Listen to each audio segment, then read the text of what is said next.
So welcome to my crystal emporium, otherwise known as my study, which is where I make the next step in the making of the sticks in choosing the crystals.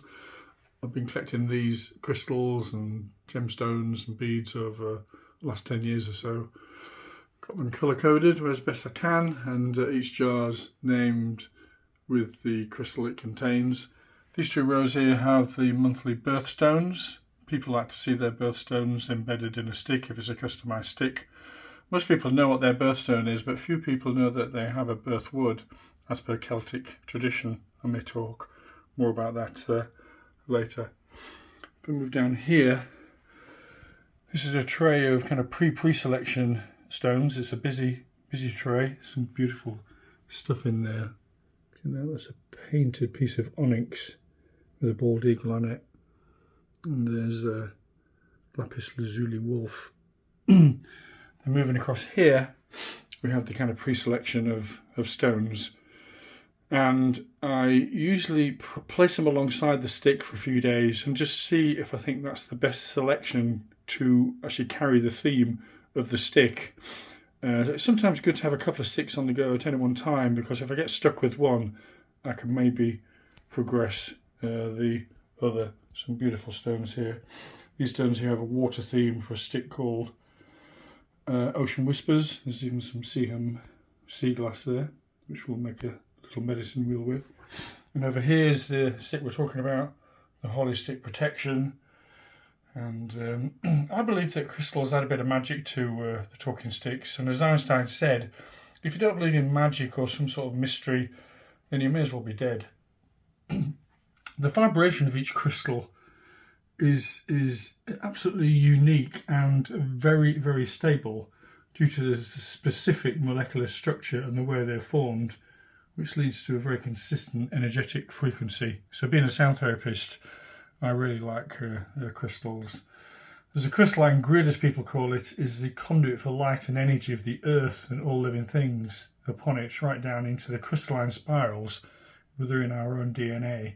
The ancients were well aware of this and constructed pyramids, temples, standing stones and stone circles to align that energy with the stars and the inner earth. So for protection, the Holy Stick here, we have protective type crystals like black tourmaline, obsidian, amethyst, clear quartz, turquoise, malachite, and over here opals. You can just see, picking up the glint of the opal. And these stones are believed to shield against negative energies and create a significant protective aura. So we'll be making the final choice quite soon. A few moments later. So here's my very short list of crystals that I'm seriously considering embedding into this talking stick of holly, which, as you know, is called Protection. It's the theme of this stick. I mentioned before that I was going to put some amethyst in there because they're very much associated with protection. These are chevron amethyst cabochons, one in each end of the stick.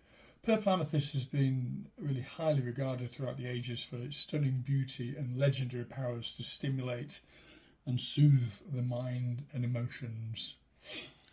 Here we've got turquoise. And this stunning oval cabochon is made from Royston ribbon turquoise, which comes from in Nevada in America.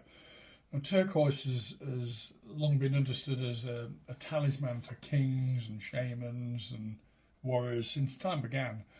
It's a strong yet soothing appearance, but it's so tactile. And this piece has delicate sky blue veins embedded into a creamy brown stone. Turquoise embodies protection again and healing. Interestingly, blue wasn't named until about 4,000 years ago. There wasn't a colour for blue. Terms like sky-coloured and lead-coloured were used instead, sometimes green. But the ancient Egyptians loved turquoise and lapis lazuli so much they're credited for giving these stones their distinctive name to describe their colour, i.e. blue. Chrysocolla is known as the stone of communication, fosters expression and empowerment, and aiding those who become erratic during stress. People who are hyper-emotional during stressful situations may well benefit from carrying a piece of chrysocolla around with them. The other end of the stick, we've got a tiny piece of rhodonite. This was discovered in Russia in the Ural Mountains in the late 1700s.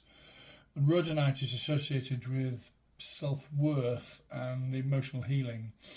The locals called it Ories, I think it was, Ories, Russian for the eagle stone, after noticing eagles in the region carrying small pieces of rhodonite to their nests.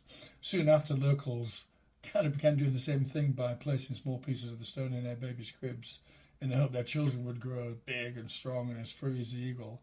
It later became customary to give rhodonite to travellers as a protective stone, believing it would make the traveller's heart beat faster if danger approached. So it fits very well with the talking stick, which is often called a healing stick or indeed a journey stick.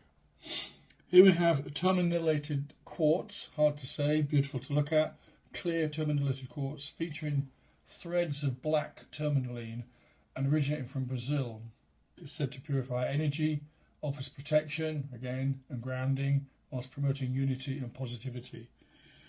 Here we have what's called a rainbow moonstone, but it actually isn't a moonstone. It's a variety of white labradorite from Canada, but acting like a prism, it connects with nature's energies. I'll just lift it up now. I don't know if you'll see anything here as I twist it, whether you can see any of those rainbow shimmers coming from it. That'll be a yes or a no. So connected with nature's energies, offering protection, enhances emotional intelligence and empathy. Now this stunning stone here, black obsidian arrowhead. In medieval Europe, obsidian was sometimes referred to as volcanic glass or dragon's glass. People believed it had the ability to absorb bad energy, deflect harmful spirits, and defend against psychic attack. So it's a very, very protective stone and highly suited to a talking stick dedicated to protection. Hardly surprising, therefore, that black obsidian featured as a deadly weapon to deal with the White Walkers in a very famous TV series. Obsidian is no ordinary stone. It's actually formed from volcanic lava, which hardens so quickly it doesn't have time to form its crystalline structure. So technically it's not a crystal at all, but nature's glass.